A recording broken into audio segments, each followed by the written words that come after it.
Hi, I'm Daniel, and I'll be talking to you about the process of fee help, when they pay, how much. So, essentially, what is fee help? So, fee help provides a loan to eligible fee paying students to pay for all or part of their tuition fees for units of study undertaken with an approved provider under HESA. So, a student can borrow up to the help loan limit. However, if repayments against a help debt to the Commonwealth are made, then the balance of those repayments are credited against that person's help balance. So, in other words, a student repays their loan through the taxation system once their repayment income is above the minimum repayment threshold for compulsory repayment. So, a lot of providers that may be eligible to offer fee help, so approved higher education providers, so that can be universities, TAFEs, even like high schools and everything. Anything with a form of higher education approved course or anything, they're able to do them. So maybe not the high school, but universities and TAFEs can. So the fee help provides a loan to eligible students for tuition fees. Only tuition fees. So that does not mean anything else.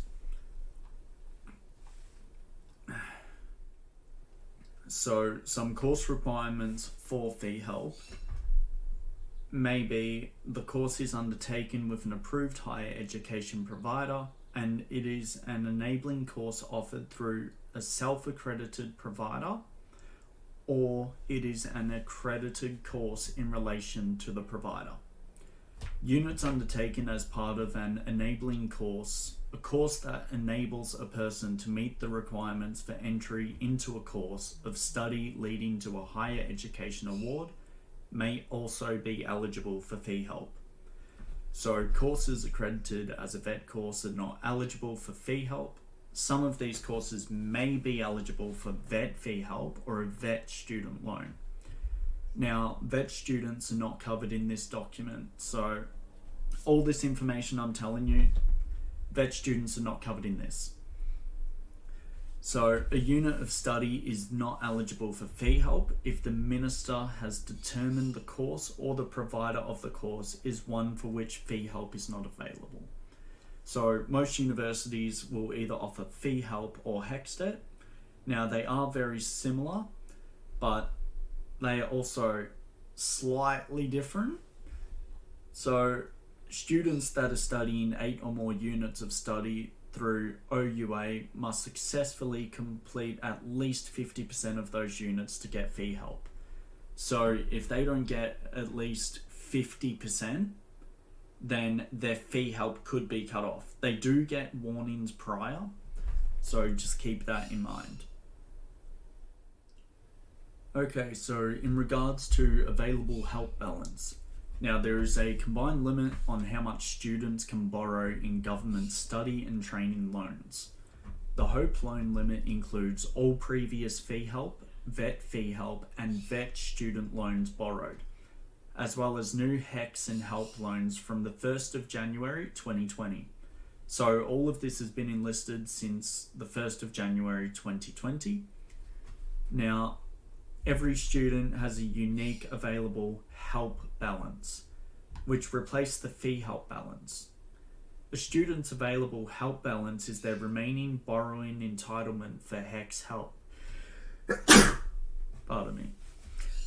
Fee help, VET fee help, and VET student loans.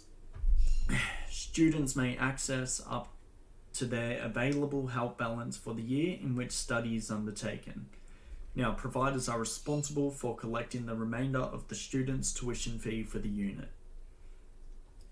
So, with the loan fee exemption and reduction, a fee help loan fee exemption applies for units of study with census states between 1st of April 2020 to 31st of December 2021. This means the loan fee will not apply to fee help undergraduate students at a non-Table B providers that undertake units of study with centre stage during this period. For centre states from 1st of January 2022, the fee help loan fee has been reduced from 25% to 20% through changes implemented by the Higher Education Support Amendment Act 2020. So with the loan fees apply to fee help loans. If a student accesses a fee help loan for a unit of study, that forms part of an undergraduate course of study with a non-Table B provider. From 1st of January 2022, the amount of the fee help loan debt is the amount of the loan plus 20% and is taken to have been incurred by the student immediately after the centre date for the unit. So the following do not form part of an undergraduate course of study and do not attract the 20% loan fee. Now those being enabling courses to assist students to meet the requirements for entry into an award program. Undergraduate study undertaken through a Table B provider. Units made available by providers and accessed through OUA. Postgraduate courses of study including higher degrees by research and bridging courses for overseas trained professionals. The loan fee does not reduce a person's help balance and is repaid through the taxation system. So here is a brief example to sort of help elaborate on that a bit more.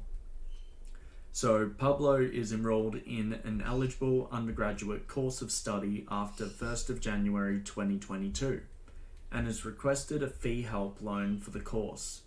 Pablo's tuition fees total $2,000 and he has paid $1,000 upfront to his provider.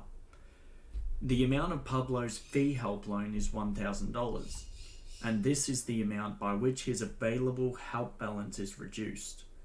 The amount of Pablo's fee help debt will be 1,000 times 1.20, which equals 1,200. This is the amount he will be required to repay through the taxation system. So repaying fee help debt, a person's fee help debt is part of their accumulated help debt recorded by the ATO, which is the Australian Taxation Office. So people repay their accumulated help debt through the taxation system once their repayment income reaches the minimum repayment threshold for compulsory repayments. They may also make voluntary repayments to the ATO. So you are welcome to make voluntary payments. So to understand if a student is eligible for HECS or HELP, the student must be an Australian citizen who will undertake at least one unit of study in Australia contributing to their course of study. The holder of a permanent humanitarian visa or eligible former permanent humanitarian visa holder who will be resident in Australia for the duration of the unit. Or a New Zealand special category visa holder who meets certain arrival and the long-term residency requirements and who will be resident in Australia for the duration of the unit. So further, the student must have completed, signed and given to an appropriate officer of the provider a request for Commonwealth supported place and a HECS help loan form on or before the census date. They must also meet the TFN requirements, which is your tax file number requirements, or have paid 90% of their student contribution amount upfront on or before the census date. Have an available help balance greater than $0, so if it's more than $0, then they should be eligible. Be enrolled in the unit as a Commonwealth supported student. Be enrolled in an accredited course of study.